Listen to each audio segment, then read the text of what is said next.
Sabe aquela sensação de que existe uma parte da gente, uma versão nossa que ninguém conhece de verdade? Pois é, isso pode ter uma raiz bem funda num conceito da psicologia chamado reconhecimento parental. E é sobre isso que a gente vai conversar. Vamos entender como o jeito que olharam pra gente na infância acaba moldando quem a gente é e, o mais importante, como dá pra resgatar aquela nossa identidade mais verdadeira. Então, para começar, fica aqui uma pergunta no ar. Ela parece simples, mas olha, ela vai fundo. E se a maior qualidade que uma pessoa tem, sabe, aquele superpoder interno dela, tivesse sido visto a vida toda como um defeito? Pensa nisso, porque essa ideia é a chave para tudo o que a gente vai ver aqui. Ok, mas de onde vem esse desencontro? Como é que isso acontece? Bom, a primeira parte da história começa lá atrás, na infância, com a forma como a personalidade pode acabar sendo distorcida, muitas vezes sem que ninguém perceba. A base de tudo é uma ideia bem forte. O maior presente que se pode dar a uma criança é simplesmente não distorcer a personalidade dela. É deixar ela ser quem ela é, sem aquela pressão para mudar, sabe? Porque mesmo os pais mais bem-intencionados podem, sem querer, acabar podando a identidade de um filho. E por quê? Simplesmente por não enxergarem a essência verdadeira daquela criança.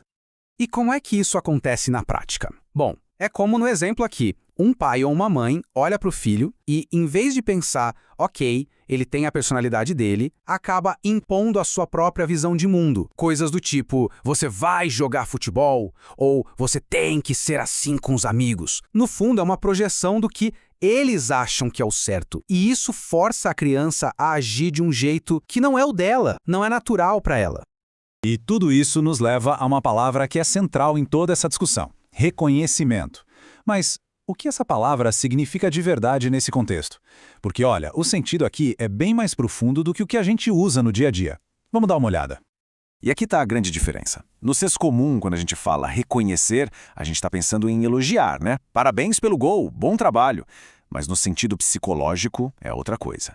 Não tem a ver com aplaudir uma ação, tem a ver com enxergar de verdade. É o reconhecer, ou seja, conhecer de novo, ver a pessoa por quem ela é na sua essência.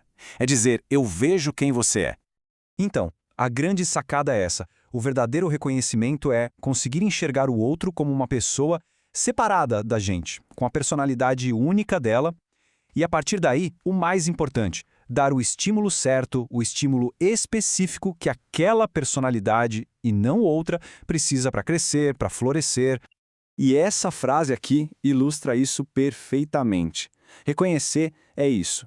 É observar e agir de forma coerente. É perceber, essa criança é mais introvertida, então um livro talvez seja melhor que uma bola para ela. Ou o contrário, essa aqui é super corporal, cheia de energia, então vamos para a dança, em vez de forçar a leitura. É sobre abrir o caminho para o desenvolvimento das forças que a pessoa já tem e não das que a gente queria que ela tivesse. Certo. Mas e quando esse reconhecimento não rola? O que acontece? Bom, aí a gente entra no território da persona imposta. É como se a gente criasse uma máscara para esconder quem a gente é de verdade. E esse processo é tipo um efeito dominó, uma reação em cadeia. Olha só, primeiro vem a falta de reconhecimento. A criança não é vista como ela é. Aí, o que ela faz? Ela começa a buscar aprovação, então muda o jeito de agir para tentar conseguir amor. Com o tempo, isso vira uma persona, essa máscara que a gente falou, construída só para agradar os outros. E qual o resultado disso tudo? A identidade de verdade fica lá, escondida, confusa, sufocada. E aí vem a consequência talvez mais perversa disso tudo. A melhor qualidade da pessoa, sabe? Aquele que seria o seu maior poder, a coisa mais autêntica que ela tem, se transforma no seu pior defeito.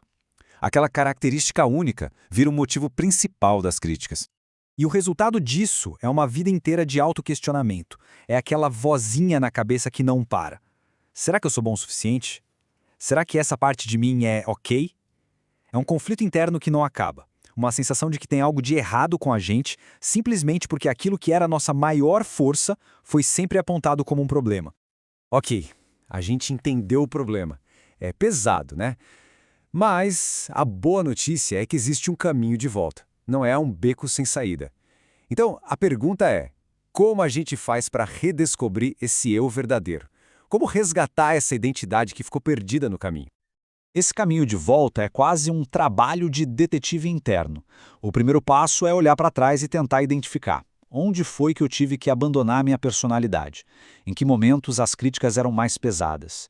E aí vem a pergunta de ouro. Será que aquilo que tanto criticavam em mim não era, na verdade, a minha maior força?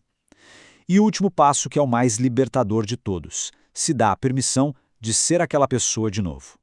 E essa permissão soa mais ou menos assim, como essa frase.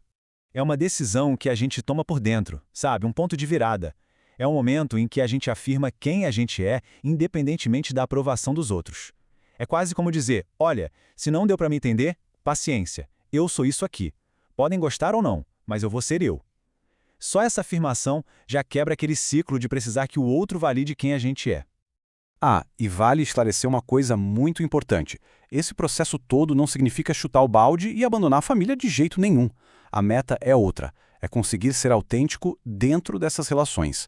É encontrar um jeito de ser quem a gente é de verdade e ainda assim continuar amando e convivendo com as pessoas, sem precisar se anular para isso. E, para fechar, fica essa pergunta final. Ela resume, na verdade, a jornada inteira. Será que é possível ser quem a gente é, mesmo sem a aprovação dos outros, sem os aplausos? Porque, no fim das contas, conseguir fazer isso talvez seja o maior resgate que a gente pode fazer de nós mesmos. Fica aí a reflexão.